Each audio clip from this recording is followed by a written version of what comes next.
Shalom, ikaze ku munsi mushya, undi munsi, indi ntambwe nshya Imana iguteje. Uyu ni umunsi w'107 muri uyu mwaka w'2024, dutejwe intambwe nshya.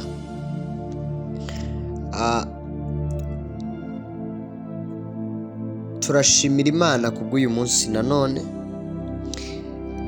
Rero iyo tuvuga ibi,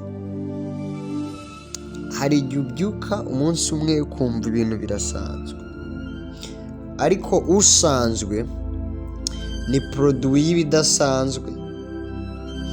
Ibisanzwe uyu munsi hari igihe biba byarabyawe n'indi minsi idasanzwe yabanje.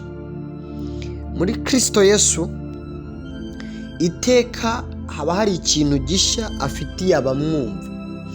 Nta na rimwe utega Kristo amatwi yamuva imbere ntacyo amukuyeho kizima. Ni nako bisa ku baje imbere ye bafite inzara n'inyota muri bo. Ntibishoboka ko yabasezerera amaramasa. Ntabwo ari uko Kristo nizera akora. Uyu munsi rero w'107 afite ibihaza ab'imitima ishonje, afite ibisubiza abafite ibibazo runaka, afite ibivura uburwayi ubwo ari bwo bwose, afite ibyongerera imbaraga abari bacitse intege mu buryo ubwo ari bwo bwose, afite ibiyobora abari babuze inzira. Mu rwego urwo ari rwo rwose waba uhagazemo, n'ikintu icyo ari cyo cyose ufite uri kurwana nacyo, uhanganye nacyo muri aka kanya, trust me, Kristo niwe wanyawe ukeneye. Turimo turavuga ngo tunga umutima umenetse, kuko ari we uhorana ikaze imbere y'Imana. Turavuga kuri uyu mugore wari umaze imyaka 12 afite ikibazo cyo kuba ari mu mugongo, avuga udakama, very strange condition. Ariko ngo aribwira mu mutima we ngo ahari ninkora ku ncunda ya Yesu ndaza gukira. It's like a recap kuko twabivuzeho ku munsi w'ejo. Twarimo tuvuga rero, tuvuga ngo iyo kwizera kwawe kwakuze, uba ufite pipe icometse kuri Kristo ibasha gutransfera ibyo ukeneye byose bimuturukaho mu buryo bworoshye kandi butekanye. Ejo twasoje tuvuga ngo icyo ukeneye uyu munsi ntiwemere ko kiba intandaro yo kurekura Kristo ufite, kuko ushaka kuronka ibyo ubona ukeneye. Umubiri kuko wikunda, iteka utekereza mu nyungu zawo z'ako kanya, ariko birakwiriye ko nta kibazo kiri mu kuba umubiri wakwicwa n'imbeho by'uyu munsi, ku bw'ejo hazaza Kristo agufitiye. Niyo mpamvu irivuga ngo ushaka ko tujyana, number 1 yiyange, then yikorera umusaraba we. Ntabwo ari ibijyanye no kubabaza umubiri wawe,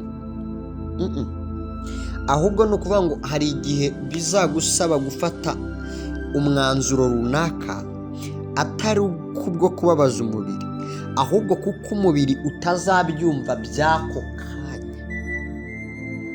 Gusa uzaba umeze nk'uri gusevinga, uzaba umeze nk'uri kurokora ibidasanzwe mu hazaza. Iteka uretse no gukurikira Kristo, iterambere ryose, achievement yose muri ubu buzima isaba kugira igihe gito cyo kwibabaza kugira ngo uzagire ibikomeye ugeraho.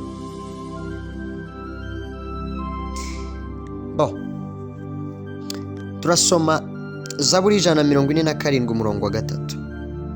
Iravuga ngo akiza abafite imitima imenetse, apfuka inguma z'imibabaro yabo.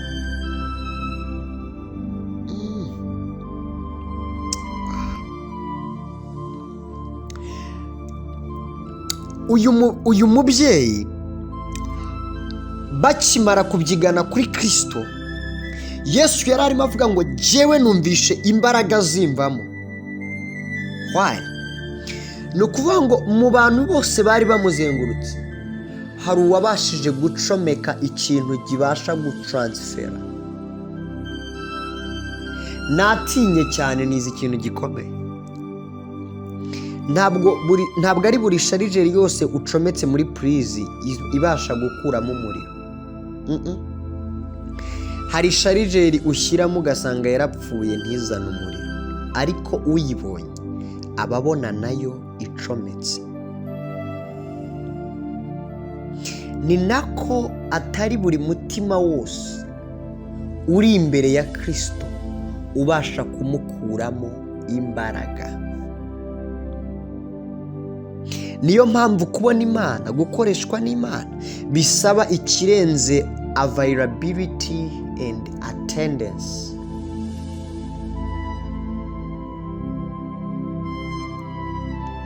Bisaba kondisiyo y'umutima uri active mu maso y'Imana. Bibiliya ivuze ngo iki? Irambwiye ngo akiza abafite imitima imenetse agapfuka inguma z'imibabaro yabo. Ni ukuvuga ngo muri presence ya Kristo aza kudiringa n'abo bantu babiri. Number 1, umuntu ufite umutima umenetse. Number 2, ahangayikishijwe no kureba inguma zimurimo aho yaba avuye hose. Ikiza cya Kristo iyo aje gukora ibyo ntabwo aba afite umwanya wo kugenda bazabaza detaye, ariko abantu bo bakeneye detaye kuko bari short sighted, bari limited, nta kintu bazi. Ariko Kristo uzi ukuri yakubonye muri presence ye ashishikajwe no komora izo nguma, kuko iteka iyo ufashe iyo sharijeri yawe ari nzima ukayicomeka muri purizi nzima, nta kindi kibuhita wakira umuriro muri fone yawe. Ntabwo purizi baza ngo ese na iPhone ucometse, ni Samsung ucometse, ni gatushu ucometse. There is no time for those details.